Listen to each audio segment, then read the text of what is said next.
The summer storm had passed through the village of Millbrook with unusual violence, leaving the Yorkshire countryside washed clean, but the roads nearly impassable with mud and standing water. Duke Raphael Montgomery stood in the doorway of the Rose and Crown Inn, his travelling coach damaged beyond immediate repair, watching the morning sun struggle to penetrate clouds that promised more unsettled weather ahead. The delay was unwelcome but not catastrophic, except for the complication that had been travelling with him, concealed beneath careful arrangements and desperate necessity.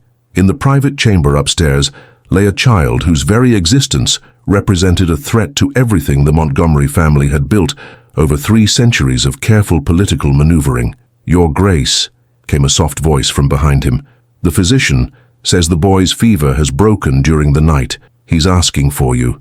Duke Raphael turned to see Miss Sophia Hartwell, the village schoolmistress, who had been pressed into service as an impromptu nursemaid when their party had sought shelter from the storm. Her gentle competence with the sick child had impressed him, but more than that, her obvious discretion had proven she could be trusted with circumstances that required the utmost delicacy. The year was 1836, and England stood at the crossroads between old traditions and new realities.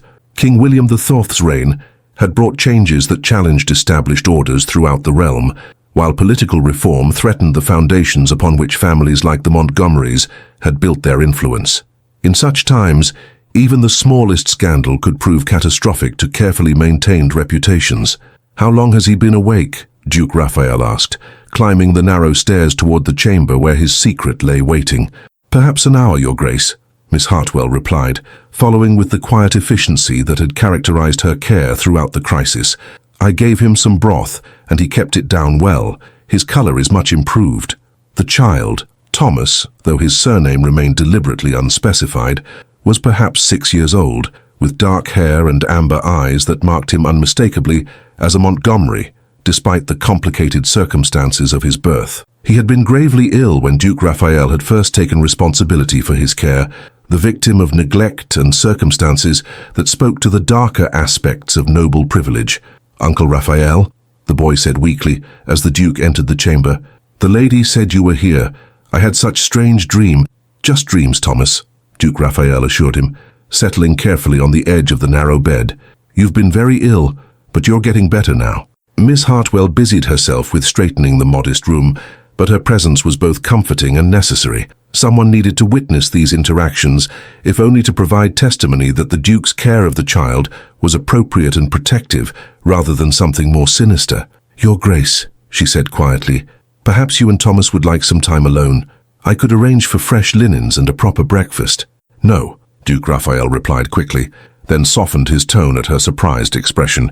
"That is, your assistance has been invaluable, Miss Hartwell. If you're willing to continue helping with Thomas's care, I would be most grateful." The request carried implications that neither of them fully understood yet, but Sophia recognized the sincerity in the Duke's voice. Whatever the relationship between this powerful nobleman and the sick child, it was clearly more complex than mere charity. "Of course, Your Grace," she replied. "I'm happy to help in whatever way proves useful." Over the following days, as Thomas slowly recovered his strength and the village blacksmith worked to repair the Duke's travelling coach, an unusual domestic arrangement developed in the upper rooms of the Rose and Crown. Miss Hartwell proved remarkably skilled at managing the needs of a convalescent child while maintaining the discretion that the Duke's circumstances clearly required. "He's very bright," she observed one evening as she and Duke Raphael sat by Thomas's bedside, watching the boy sleep peacefully for the first time since their arrival. "His questions about letters and numbers suggest he's had some education, though perhaps not consistently." "Thomas has had an irregular upbringing," Duke Raphael replied carefully. "Circumstances have not always allowed for proper schooling." The evasion was diplomatic, but clearly inadequate to explain the child's combination of intelligence and obvious neglect. Miss Hartwell had noticed other details as well. The expensive quality of Thomas's clothing, despite its poor condition, his instinctive good manners despite his evident lack of consistent guidance, and most telling of all, his obvious devotion to a man he called Uncle Raphael, despite their lack of apparent familial resemblance. "Your Grace," she said hesitantly, "forgive me if I'm overstepping proper bounds, but Thomas seems to have experienced some form of trauma beyond mere illness. He startles at sudden sounds, and he asks repeatedly if he's been bad whenever he needs something. Duke Raphael's expression darkened with anger that was clearly not directed at her observations. Thomas has indeed experienced treatment that no child should endure. The persons responsible for his previous care proved inadequate to their responsibilities. The carefully controlled fury in his voice suggested that inadequate was a considerable understatement. Miss Hartwell found herself wondering what kind of treatment could have reduced a clearly intelligent and sensitive child to such a state of anxious compliance. "Will he be staying with you permanently?" she asked. The question struck at the heart of Duke Raphael's dilemma. Taking permanent responsibility for Thomas would require explanations that could destroy carefully maintained political alliances, but abandoning the child to continued neglect was unthinkable, given what he had already witnessed. "I'm not certain," he admitted.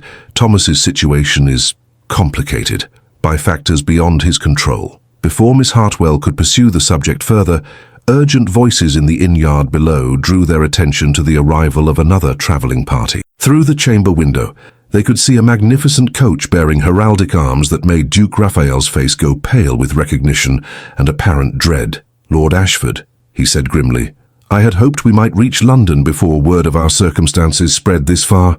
"Is that significant?" Miss Hartwell asked, noting the tension that had suddenly gripped the Duke's entire frame. "Lord Ashford is Thomas's legal guardian," Duke Raphael replied, his voice carrying implications of disaster, "and he is not a man who appreciates having his authority questioned or his property removed without permission." The word property struck Miss Hartwell with nauseating force. Whatever Thomas's relationship to these noble families, it was clear that he was viewed as an asset to be managed rather than a child to be protected. "Your Grace," she said urgently, "surely you cannot mean to return Thomas to someone who views him as property." "I mean to do whatever proves necessary to protect him," Duke Raphael replied with grim determination, "but that may require choices that are difficult to explain or justify." Heavy footsteps on the inn stairs announced Lord Ashford's approach, accompanied by what sounded like several associates. Miss Hartwell instinctively moved closer to Thomas's bedside, her protective instincts overriding any concerns about proper social positioning. When Lord Ashford entered the chamber, a large, imposing man with cold blue eyes and an expression of barely controlled rage, the temperature in the room seemed to drop perceptibly. "Raphael," he said with false courtesy, "how interesting to find you here with my ward. I trust the boy has not been too much trouble during his little adventure." "Thomas has been gravely ill," Duke Raphael replied with careful neutrality. "I thought it best to ensure his recovery before continuing our journey." "How thoughtful," Lord Ashford replied, his tone making clear that he found nothing thoughtful about the Duke's interference. "However, I believe Thomas would benefit from returning to familiar surroundings where proper discipline can be maintained." The emphasis on discipline sent chills through Miss Hartwell's heart as she began to understand the true nature of Thomas's previous circumstances. This man viewed the child not as someone to be nurtured, but as a problem to be controlled through whatever methods proved effective. "Uncle Raphael," Thomas whispered, his voice carrying the terror of a child who understood far more about his situation than any 6-year-old should have to comprehend. "Please don't let him take me back." The simple plea struck Duke Raphael like a physical blow, crystallizing his understanding of the choice before him. He could maintain proper social relationships and political alliances by returning Thomas to his legal guardian, or he could protect an innocent child by defying one of England's most powerful lords. Looking at Thomas's frightened face, then at Miss Hartwell's expression of protective concern, Duke Raphael realized that his decision had already been made. Some things were more important than political convenience, and the welfare of a child who had already suffered enough was one of them. "Lord Ashford," he said quietly, "I'm afraid Thomas will not be returning with you today." The declaration hung in the air between them, like a challenge that could not be withdrawn or ignored.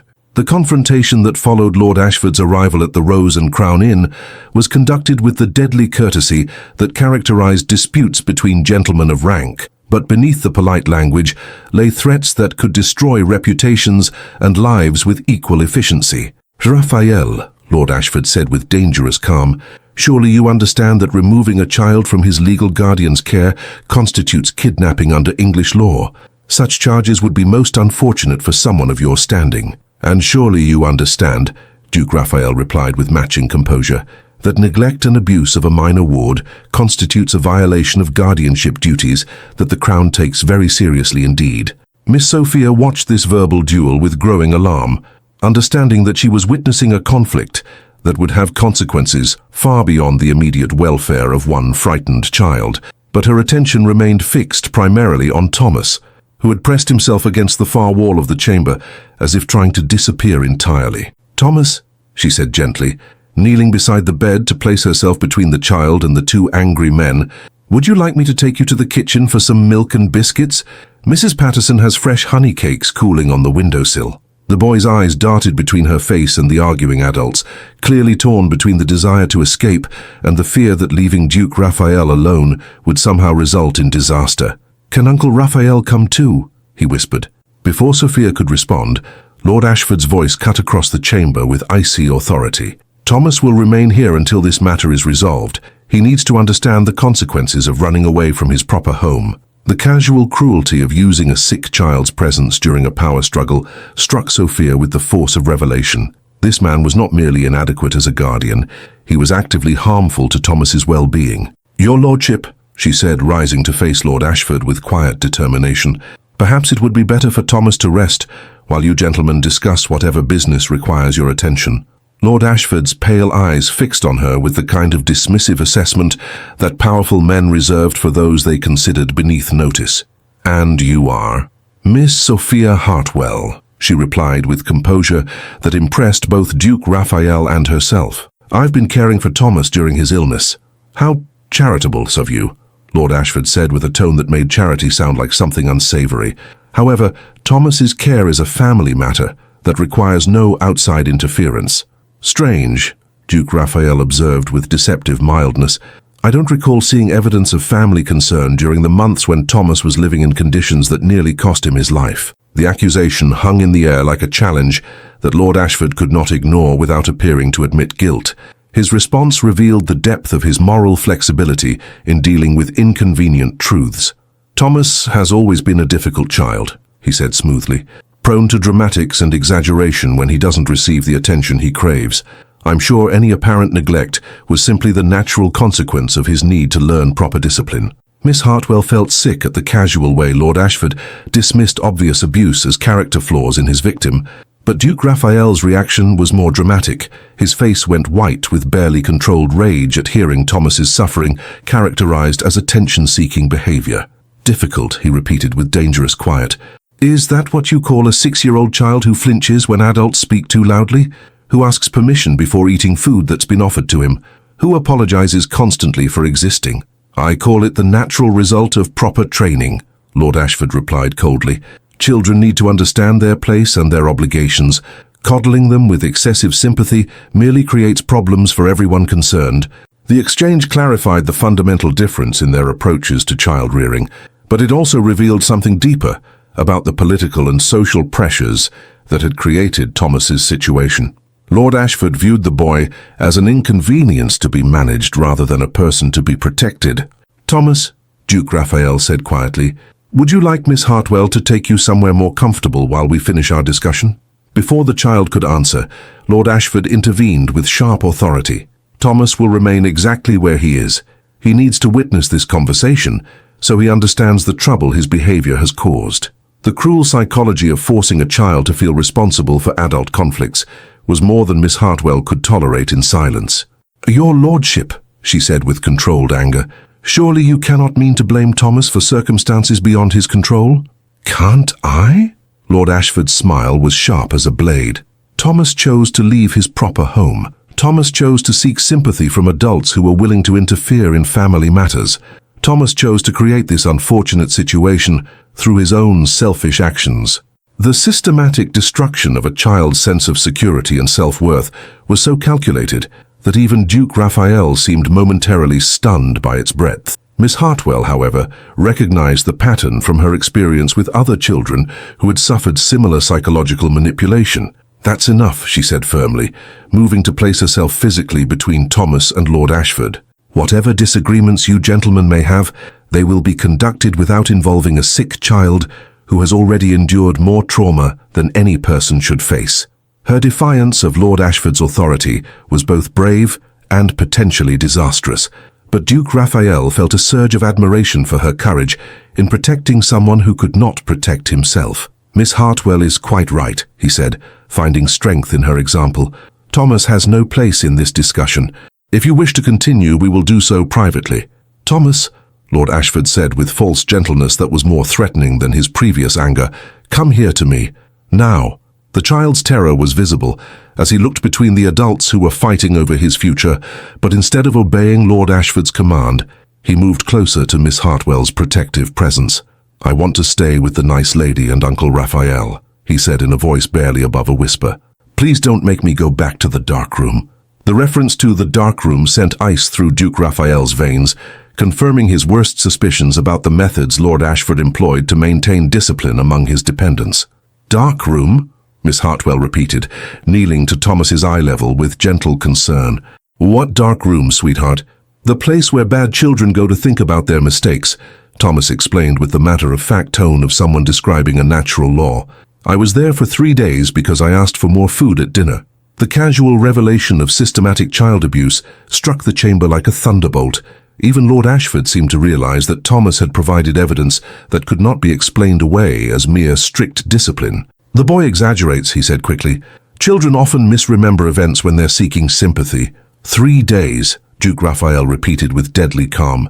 "You locked a 6-year-old child in isolation for 3 days because he was hungry." "I maintained appropriate discipline for a child who needed to learn gratitude for what he was provided," Lord Ashford replied, though his confidence was clearly shaken by the turn the conversation had taken. Miss Hartwell felt rage building in her chest that eclipsed any anger she had ever experienced.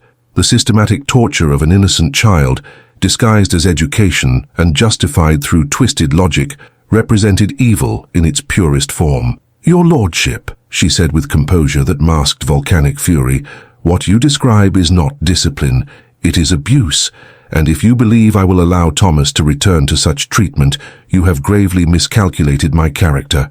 The declaration from a village schoolmistress that she would defy a peer of the realm was both shocking and inspiring, but it also escalated the conflict beyond any possibility of quiet resolution. "And what," Lord Ashford asked with dangerous softness, "do you imagine you can do to prevent me from reclaiming my ward? You are a woman of no family, no influence, and no resources. I am a lord of the realm with connections throughout the highest levels of government." "She doesn't stand alone," Duke Raphael said firmly, moving to stand beside Miss Hartwell in a gesture of solidarity that transformed their individual defiance into something approaching a declaration of war. "Raphael," Lord Ashford warned, "you are risking everything for a child who is not even your responsibility. Thomas is my ward legally, and I will have him back regardless of the cost to your reputation or your political future." "Then," Duke Raphael said with finality that surprised even himself, "we shall have to see whether your legal claims prove stronger than my determination to protect an innocent child from further harm."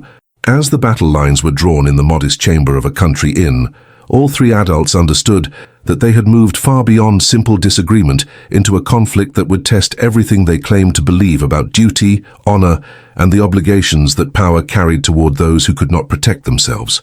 Thomas, caught between competing claims on his future, pressed closer to Miss Hartwell's reassuring presence and whispered a question that cut to the heart of everything at stake.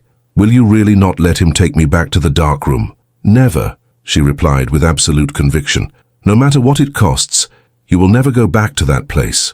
It was a promise that would test her courage, Duke Raphael's resources, and the very foundations of a legal system that too often protected the rights of guardians while ignoring the welfare of those in their care. The stalemate in the inn chamber was broken by the arrival of unexpected reinforcements. Dr. Edmund Whitmore, the village physician, accompanied by Magistrate Sir Henry Pembroke, both summoned by Mrs. Patterson when she overheard the increasingly heated argument from the floor below.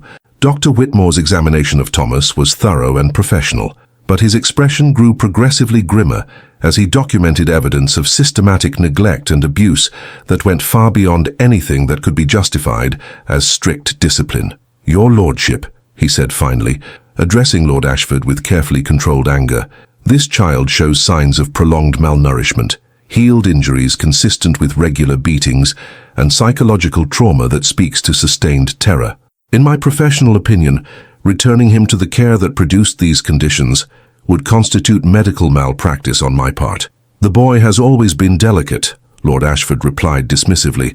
His constitution requires careful management, which sometimes appears harsh to those unfamiliar with his particular needs.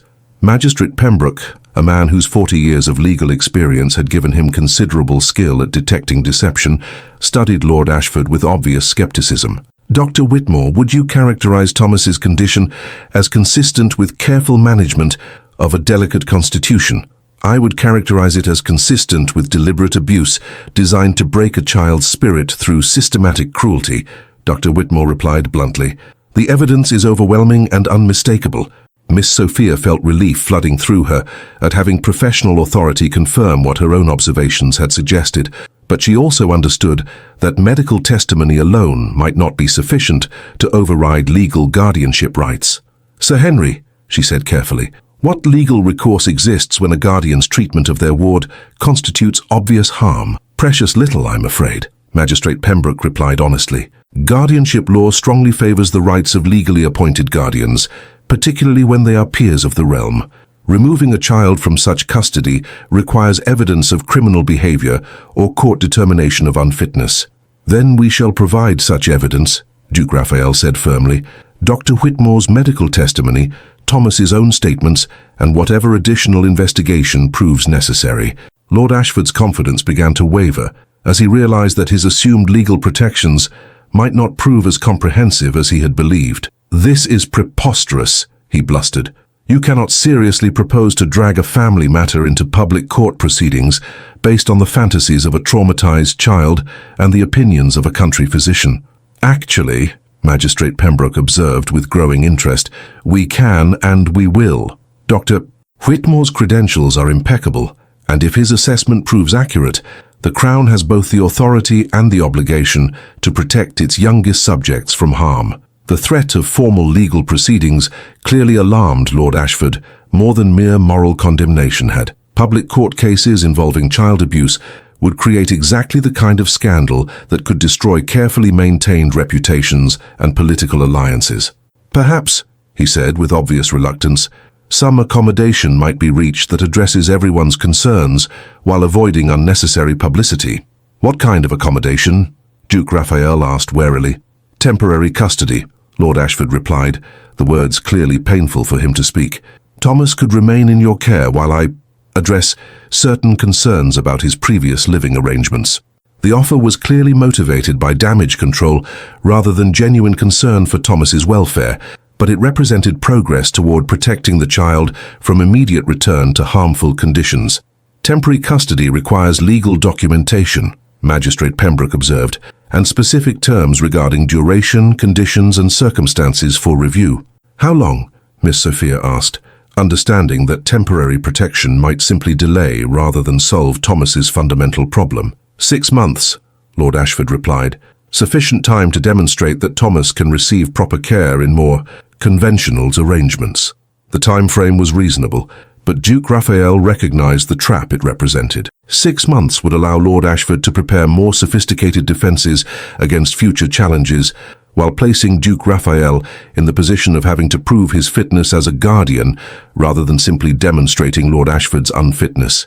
And if, at the end of 6 months, Thomas remains better served by alternative arrangements, he asked, then we will revisit the matter, Lord Ashford replied, with the tone of someone making a significant concession, though I reserve the right to expect that alternative arrangements will be suitable to Thomas's station and background. The careful phrasing suggested that Lord Ashford was already planning challenges based on social propriety and class distinctions, but the immediate priority was securing Thomas's safety, while more permanent solutions could be developed. There's another consideration, Miss Sophia said quietly, her voice carrying across the chamber with unexpected authority. Thomas's education and emotional recovery will require consistent care and attention. Transferring him between households every few months will only compound the trauma he has already experienced. Her insight struck at a crucial weakness in any temporary arrangement. Thomas needed stability and continuity to heal from his experiences, not continued uncertainty about his future. Miss Hartwell raises an excellent point, Dr. Whitmore agreed. From a medical perspective, this child requires sustained therapeutic relationships with trustworthy adults, Frequent disruptions to his living arrangements could prove actively harmful to his recovery. Duke Raphael studied Miss Sophia's face, seeing in her expression a depth of commitment to Thomas's welfare that went beyond mere charitable concern. An idea began to form in his mind, one that would address multiple problems while providing the stability that Thomas desperately needed. "Miss Hartwell," he said carefully, "would you be willing to consider accepting formal responsibility for Thomas's daily care and education? As his governess, you would have legal standing to advocate for his welfare while providing the consistency he requires." The proposal struck her speechless. Such a position would transform her from village schoolmistress to member of a ducal household, with responsibilities and privileges far beyond anything she had ever imagined. "Your Grace," she stammered, I'm not certain I'm qualified for such a position." "You're the most qualified person I've met," Duke Raphael replied with conviction. "Thomas trusts you. You understand his needs, and you've already proven your willingness to protect him regardless of the personal cost." Lord Ashford clearly recognized the strategic brilliance of the arrangement, which would place Thomas under the protection of both ducal authority and feminine care, while maintaining social proprieties that would be difficult to challenge. "A governess," he mused, "appointed by the Duke and responsible to his household. I suppose such an arrangement would be acceptable under the circumstances." "Miss Hartwell?" Duke Raphael asked, his amber eyes holding an expression she could not quite interpret. "Will you accept responsibility for Thomas's care and education?"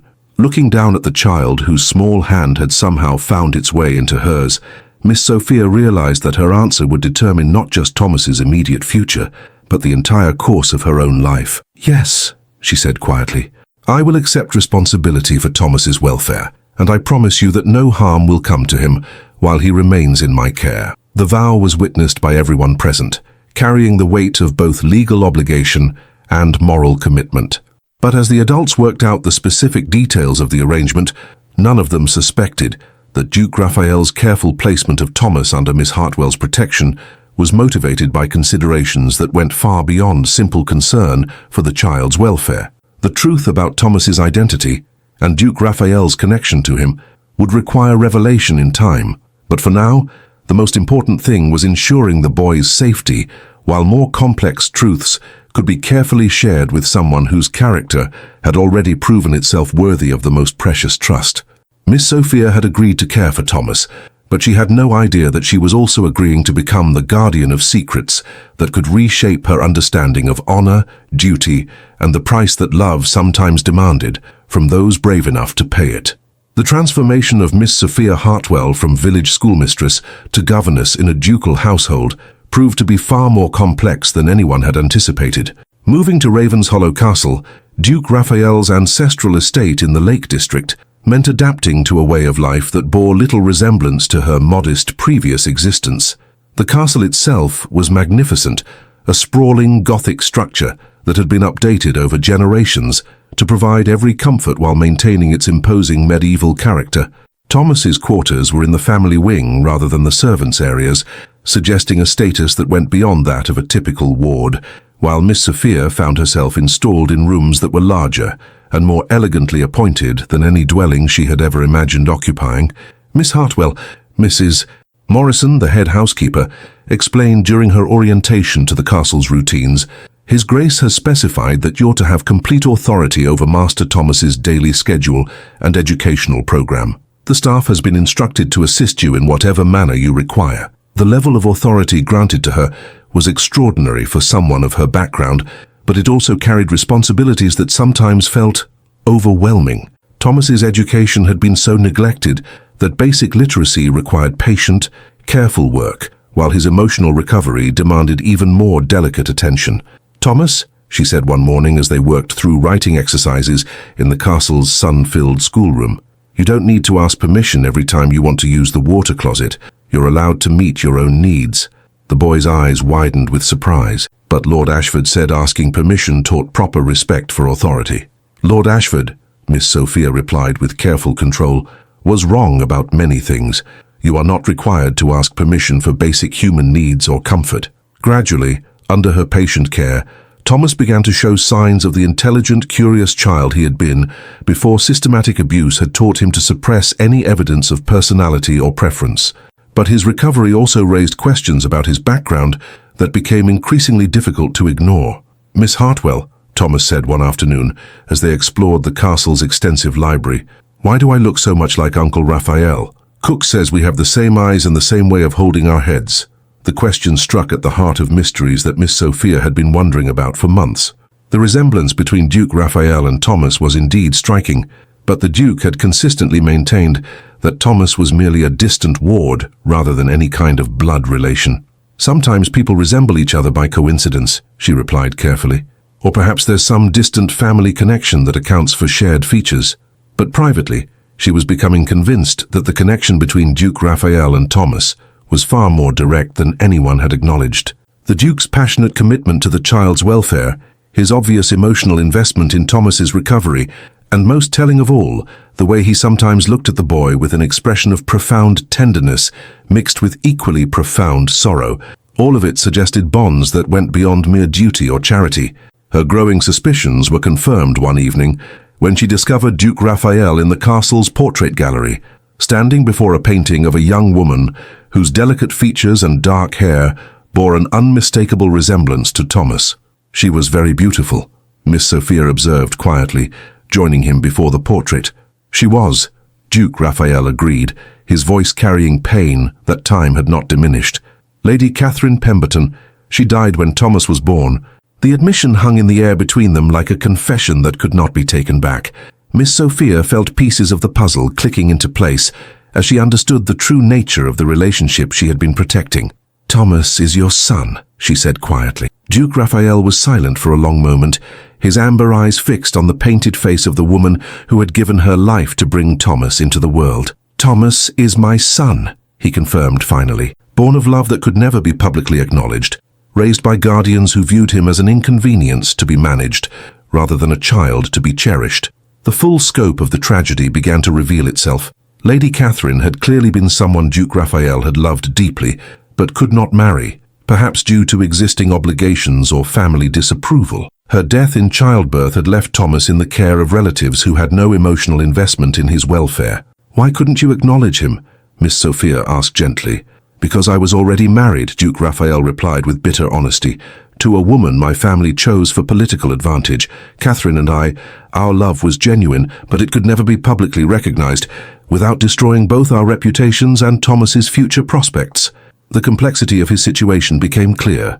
Acknowledging Thomas as his illegitimate son would create scandal that could affect the child's entire life, while leaving him in Lord Ashford's care had nearly proven fatal. "So you arranged for me to care for him," Miss Sophia said, understanding at last why Duke Raphael had been so insistent on her accepting responsibility for Thomas's welfare. "I arranged for the only person I trusted completely to care for the most precious thing in my life," he corrected. "Miss Hartwell, Sophia, what you've given Thomas goes far beyond education or basic care. You've given him the love and security he needed to heal from what Lord Ashford's guardianship did to him." The use of her given name sent warmth through her that had nothing to do with the gallery's fireplace. Over the months of caring for Thomas, she and Duke Raphael had developed a partnership that had gradually evolved into something deeper, a connection based on shared purpose, but growing into mutual respect and affection. "What happens now?" she asked. "Thomas is recovering beautifully, but he'll need continued stability and love, and eventually he'll need to understand the truth about his parentage." "I don't know," Duke Raphael admitted. "My wife died 6 months ago, which removes some complications but creates others. I could acknowledge Thomas now without destroying an existing marriage, but the scandal would still affect his future prospects."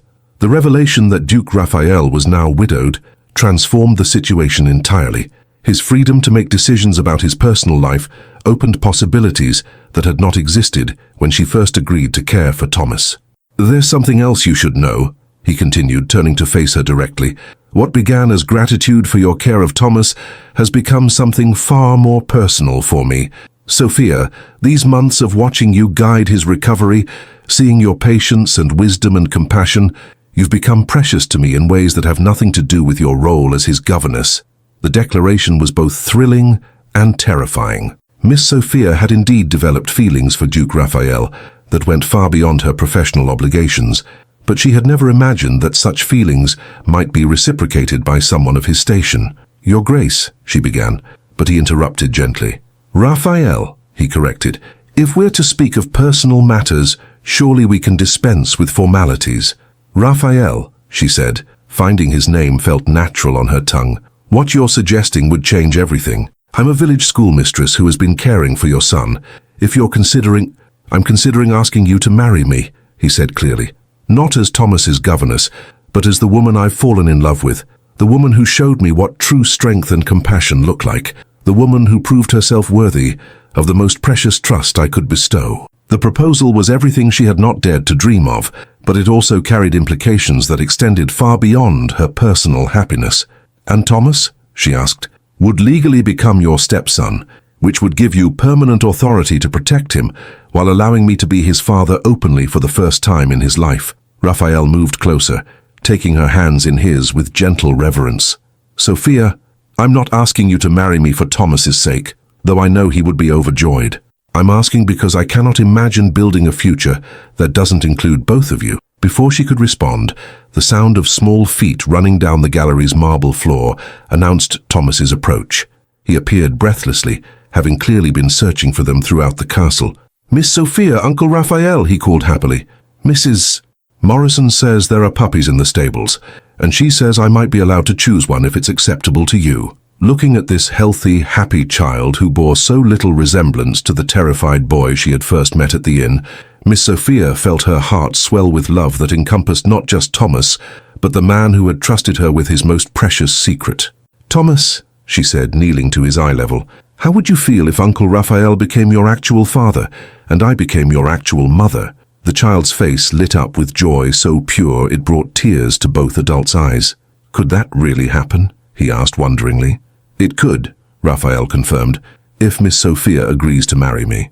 Thomas looked between the two adults who had become his world, understanding instinctively that his answer carried weight beyond his years. "Please say yes, Miss Sophia," he whispered. "I want us to be a real family forever."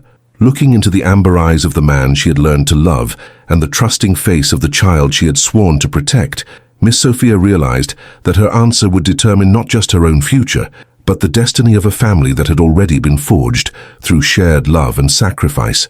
"Yes," she said clearly. "Yes, Raphael, I will marry you." The announcement of Duke Raphael's engagement to Miss Sophia Hartwell sent shockwaves through English society that reached far beyond the boundaries of their quiet Lake District estate. Within days of the news reaching London, Ravenshollow Castle was inundated with visitors whose interest in the Duke's romantic choices was far from benevolent. The most unwelcome arrival was Lord Ashford himself, accompanied by a phalanx of legal advisers and what appeared to be half the House of Lords.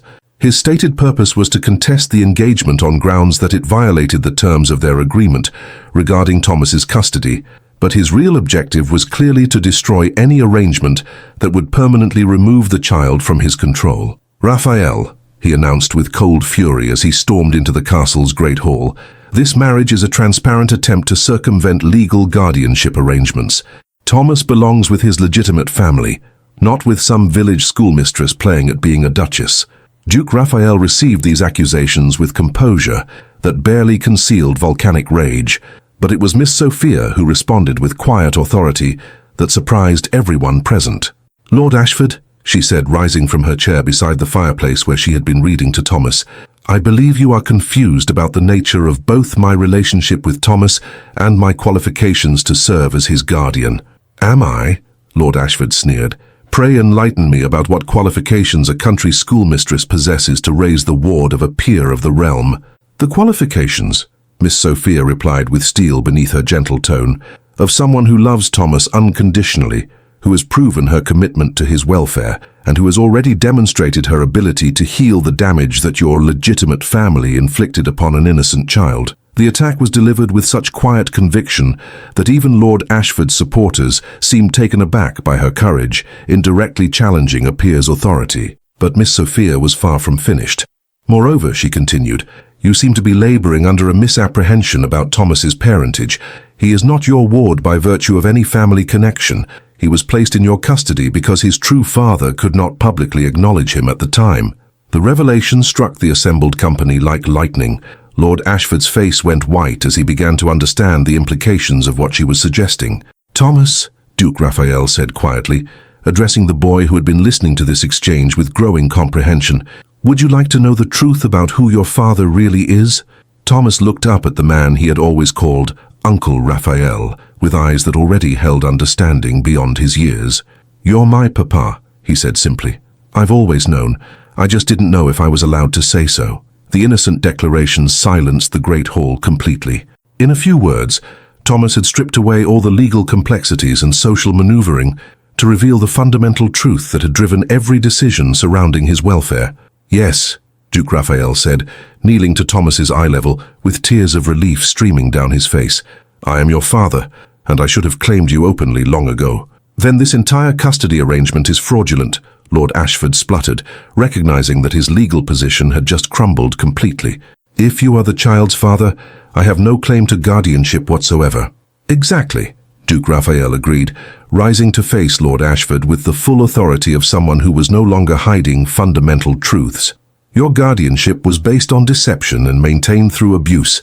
It ends today permanently." But Lord Ashford was not prepared to concede defeat so easily. "Even if you are the child's biological father," he said with desperate cunning, "illegitimate children have no legal standing. Thomas cannot inherit your title or estates, and acknowledging him will only create scandal that destroys his future prospects." "That," said a new voice from the hall's entrance, "depends entirely upon the circumstances of Thomas's birth." All eyes turned to see Bishop Whitmore entering with a leather satchel that clearly contained documents of considerable importance. Behind him walked Lady Margaret Pemberton, an elderly woman whose resemblance to the portrait in the gallery marked her as a relation of Thomas's late mother. "Your Grace," the bishop said to Duke Raphael, "I believe the time has come to reveal certain facts that have been kept confidential for too long."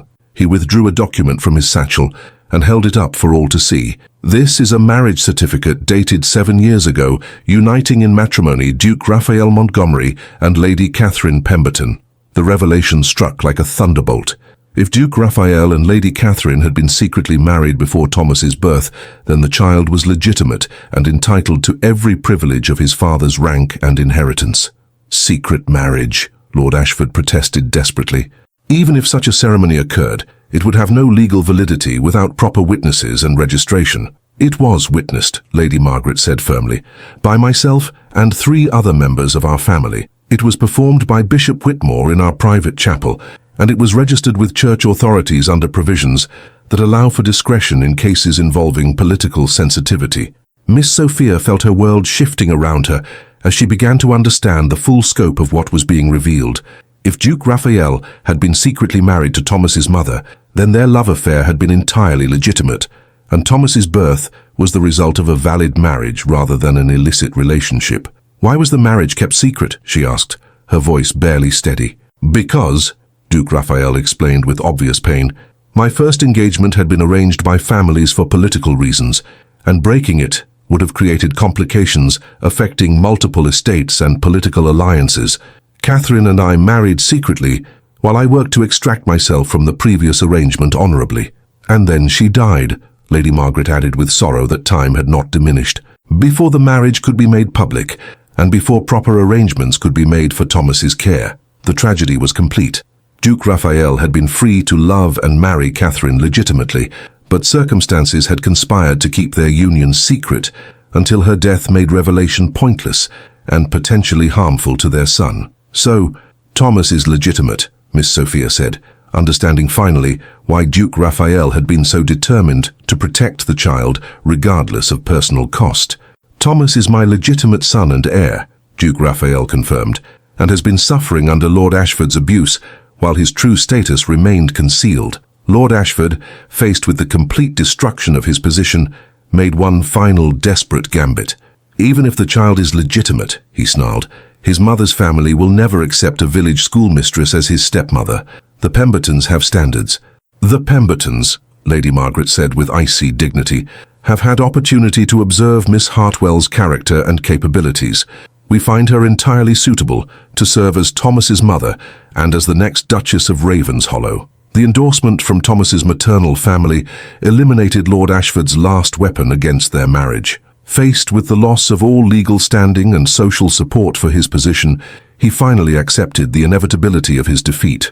"This matter is not concluded," he warned as he prepared to depart with his thoroughly demoralized supporters. "I will find other grounds to challenge these arrangements." "No," Duke Raphael said with absolute finality, "you will not, because if you ever again attempt to interfere with my son's welfare, I will ensure that every detail of your treatment of him becomes public knowledge. Your reputation will not survive the revelation of what you did to an innocent child." As Lord Ashford departed in disgrace, the great hall fell silent except for the sound of Thomas's delighted laughter, as he processed the revelation that he was not only loved, but legitimate, not only protected, but privileged, not only safe, but truly free for the first time in his young life. "Miss Sophia," he said, tugging at her skirt with excitement, "does this mean I can really call you Mama?" "If that's what you'd like," she replied, kneeling to embrace the child who had transformed her life in ways she was still discovering. "And I can call Uncle Raphael Papa without asking permission?"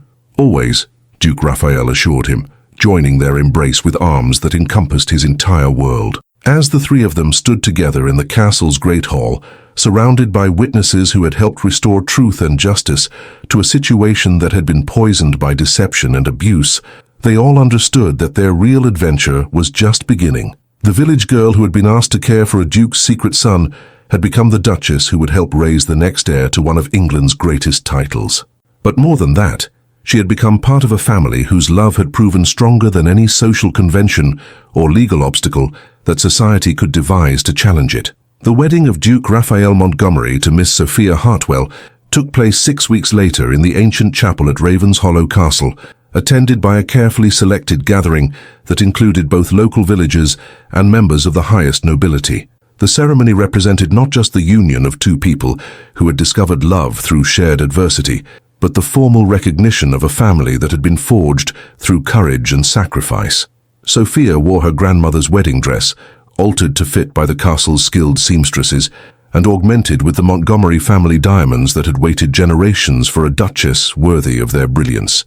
But it was her radiant happiness, rather than any material adornment, that made her beautiful beyond description as she walked down the aisle toward the man who had trusted her with his most precious secrets. Thomas served as ring-bearer, his small face glowing with joy at finally witnessing the formal confirmation of the family bonds that had already grown strong in his heart. At 7 years old, he was beginning to understand the remarkable journey that had brought him from abuse and neglect to love and legitimacy. "Do you, Raphael Edward Montgomery, take this woman to be your lawfully wedded wife," intoned Bishop Whitmore, "to have and to hold, in sickness and health, through whatever trials may come, until death do you part?" "I do," Duke Raphael replied, his amber eyes never leaving Sophia's face, as he made the vow that formalized what had already become true in every way that mattered.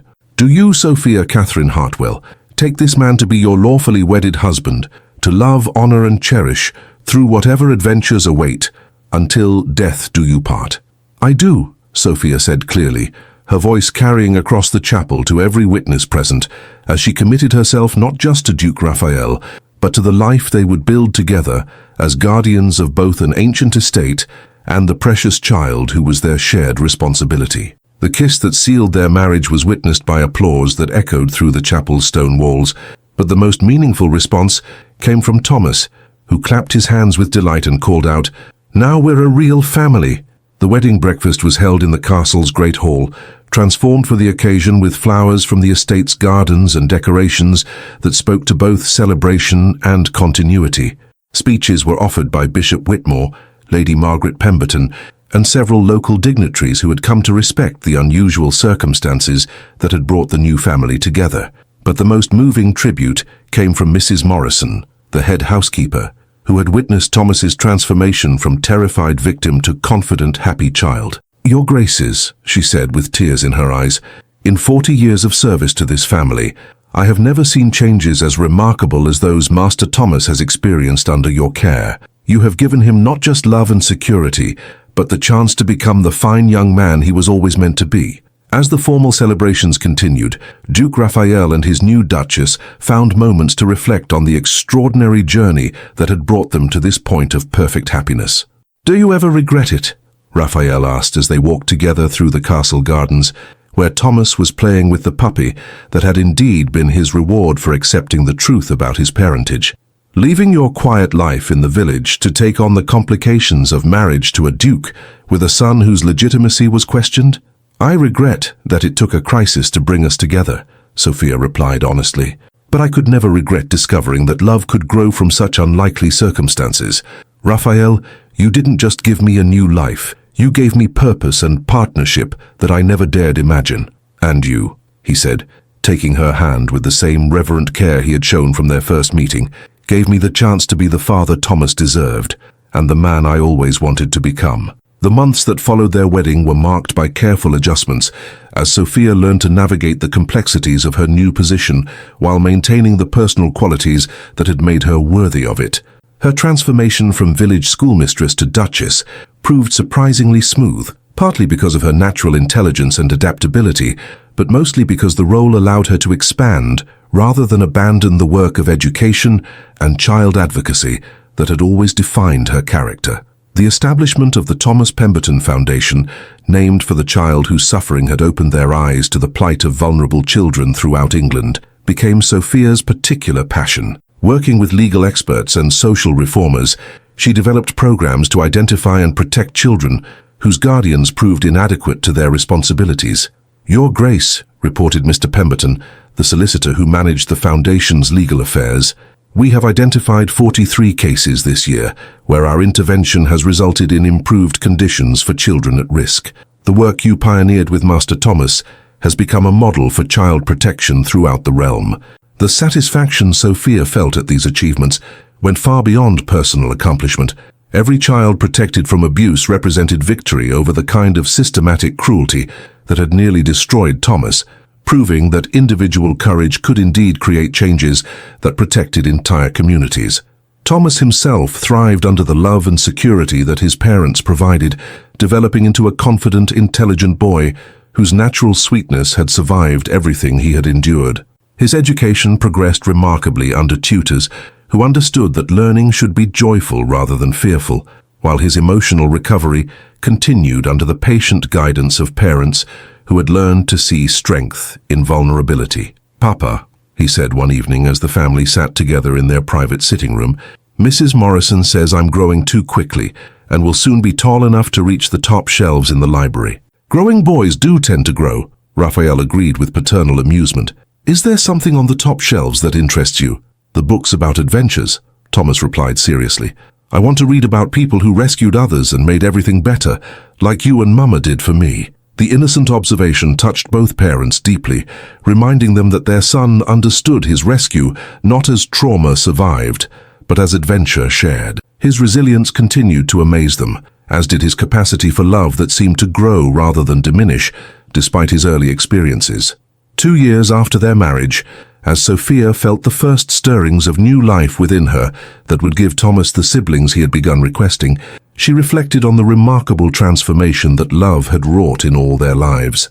"Raphael," she said as they stood together on the castle's battlements, watching Thomas play in the gardens below, "do you think he'll remember the fear when he's older?"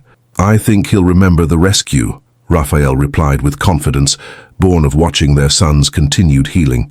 "And I think he'll remember that even the worst circumstances can be transformed when people choose love over convention and courage over comfort." "And what will you remember about all of this?" Sophia asked. "I'll remember," Raphael said, pulling her close against his side, "that the day I asked a village girl to take care of my son was the day I found not just salvation for him, but the love that would define the rest of my life." As they stood together overlooking the estate that had become their shared responsibility, surrounded by the evidence of lives well lived and love well expressed, all 3 members of their family understood that sometimes the greatest adventures were the ones that began with someone having the courage to trust a stranger with their most precious treasures. The village girl who had accepted responsibility for a duke's secret son had become a duchess, whose influence protected countless children from the predators who sought to exploit their vulnerability. The duke, who had entrusted his son to her care, had discovered that true nobility lay not in maintaining secrets, but in having the courage to reveal truth when revelation could protect the innocent.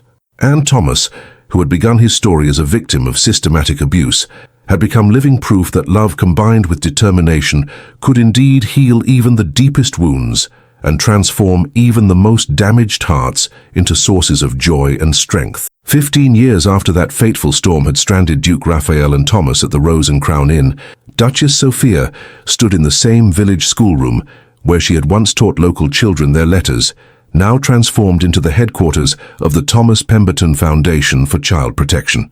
Through the windows she could see the carriage approaching that would bring her husband and son home from Thomas's graduation ceremony at Oxford University. The young man who emerged from the carriage bore little resemblance to the terrified child she had first encountered that long ago summer evening. At 21, Thomas Montgomery had grown into someone whose confidence and compassion reflected the love and security that had shaped his formative years. His academic achievements at university had been remarkable, but it was his character that truly impressed everyone who met him. "Mama," he called as he strode through the foundation's entrance, with the easy grace that marked him as unmistakably his father's son. "Wait until you hear about Professor Blackwood's offer." Sophia embraced her stepson with the fierce affection that had characterized their relationship from the beginning, marveling as always at the height and strength he had achieved under proper care and nutrition. "What offer?" she asked, though her pride in whatever achievement he was about to share was already evident in her expression. "A fellowship in social reform and child advocacy," Thomas announced with excitement that made him seem much younger than his 21 years. "Professor Blackwood wants me to help establish similar protection programs at universities throughout England. I could spend the next 3 years traveling the country, teaching others how to implement the work you started here." The opportunity was both thrilling and appropriate, Thomas using his education and position to expand the very programs that had grown from his own rescue. But Sophia also felt the maternal concern that came with knowing her son would be leaving the security of family life to pursue important but potentially dangerous work. "It's exactly what he should be doing," Duke Raphael said, joining their conversation with obvious pride in Thomas's choices. His experiences give him unique insight into the problems these programs address, while his education provides the tools needed to create effective solutions. "And his parents," Sophia added with mock severity, "will worry about him constantly while secretly being extraordinarily proud of everything he accomplishes."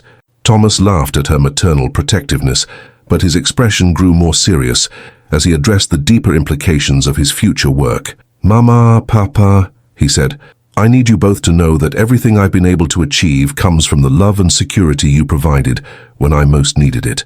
The fellowship is wonderful, but it's also my chance to ensure that other children receive the same second chance you gave me." The declaration brought tears to Sophia's eyes, as it always did, when Thomas expressed understanding of how dramatically his life had been changed by their intervention. His determination to pay forward the benefits he had received spoke to the character they had helped nurture through years of patient love. "There's something else," Duke Raphael added, with the pleased expression that usually preceded particularly good news. "The Queen has expressed interest in making the Foundation's work part of official Crown policy for child protection. Thomas's fellowship would help establish royal standards for identifying and addressing abuse throughout the empire." The recognition from the highest levels of government represented the culmination of 15 years of careful work-building programs and establishing precedents that had gradually transformed how English society addressed child welfare. What had begun as one family's response to personal crisis had evolved into systematic change that protected thousands of vulnerable children. "Your Grace," came a familiar voice from the Foundation's entrance. Mrs. Patterson, now in her 70s but still serving as the office's primary administrator, approached with a stack of correspondence that spoke to the continued growth of their work. "More requests for program establishment," she reported with satisfaction. "Edinburgh, Bristol and Manchester all want to implement versions of our identification and intervention systems. And this letter," she held up an elegantly sealed envelope, "is from Lady Catherine Pemberton Wells, asking if Thomas might consider establishing a program at her husband's estates in Ireland." The mention of Lady Catherine brought smiles to all their faces. Thomas's cousin had become one of their most effective advocates, using her position in society to promote child protection programs among the nobility, who were often most resistant to outside oversight of family affairs. "Ireland," Thomas mused. "That would be a wonderful way to begin the fellowship work, and it would allow me to visit the Pemberton family lands that I've heard about but never seen." As they discussed the practical details of Thomas's future plans, Sophia reflected on the remarkable journey that had brought their family to this moment of perfect contentment. The scared village schoolmistress, who had agreed to care for an abused child, had become a duchess whose influence extended throughout the realm, while the terrified boy she had protected had grown into a young man whose work would protect countless other children from similar suffering. "Sophia," Duke Raphael said as Thomas departed to write acceptance letters for his fellowship, "do you ever regret the path we chose? The complications, the challenges, the years of building something from nothing?" "Never," she replied immediately. "Raphael, what we built together has meaning that goes far beyond our personal happiness." Thomas's recovery proved that love could heal even the worst damage, and our programs have proven that individual families can create changes that benefit entire communities.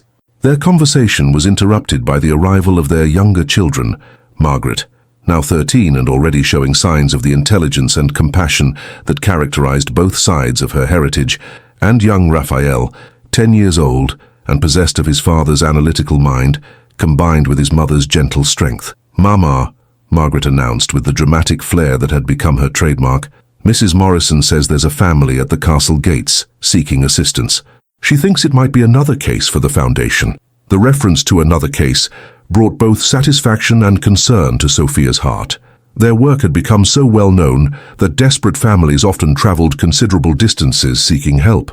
But each new case also represented another child whose suffering required immediate attention. "What kind of assistance?" Duke Raphael asked, his expression shifting into the focused alertness that characterized his approach to Foundation business. "A widow with 3 children," young Raphael reported, with the precision he had inherited from his father. "She says their guardian has been selling their inheritance and threatening to apprentice them to factories if they continue to complain about living conditions." The familiar pattern of guardian abuse made Sophia's blood run cold, but it also activated the systems they had spent 15 years developing to address exactly such situations. "Very well," she said with quiet determination. "Let's go see what we can do to help." As the family prepared to return to Ravenshollow Castle to meet with the latest family in crisis, Thomas appeared with his acceptance letters completed and sealed for posting. "One more rescue?" he asked with the smile that had become his trademark response to Foundation work. "One more rescue," Sophia confirmed, taking the arm he offered with maternal pride. As they walked together toward the carriage that would take them home to whatever new challenges awaited, Sophia marveled at the circular nature of their lives. They had begun with Thomas's rescue from abuse and neglect, and 15 years later, they were still rescuing children from similar circumstances, but now with the resources and experience that made their efforts far more effective. The village girl who had agreed to care for a duke's son had learned that sometimes the most extraordinary adventures were the ones that began with simple acts of human kindness. The duke, who had entrusted his most precious secret to her care, had discovered that love shared rather than hoarded became strong enough to change the world one family at a time, and Thomas, who had survived the worst that human cruelty could devise, had become living proof that every child deserved protection, nurturing, and the chance to grow into someone whose life would make the world more beautiful for their presence in it. Their real adventure was far from over, but as they traveled home together through the Yorkshire countryside that had witnessed the beginning of their family's story, all of them understood that the greatest treasures were not titles or wealth, but the bonds of love that had proven strong enough to survive every test and challenge their remarkable lives had presented. If you want more stories like this video and subscribe to support the channel.